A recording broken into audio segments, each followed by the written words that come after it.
Ciao, io sono Alessandra, ho 19 anni e ora mi trovo a Trieste.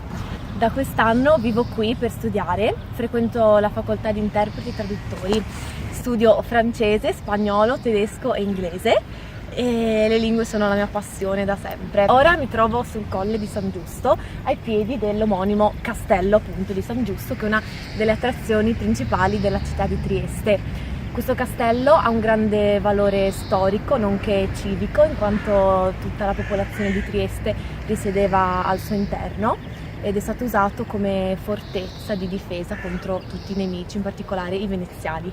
Ora lo andremo a vedere più da vicino.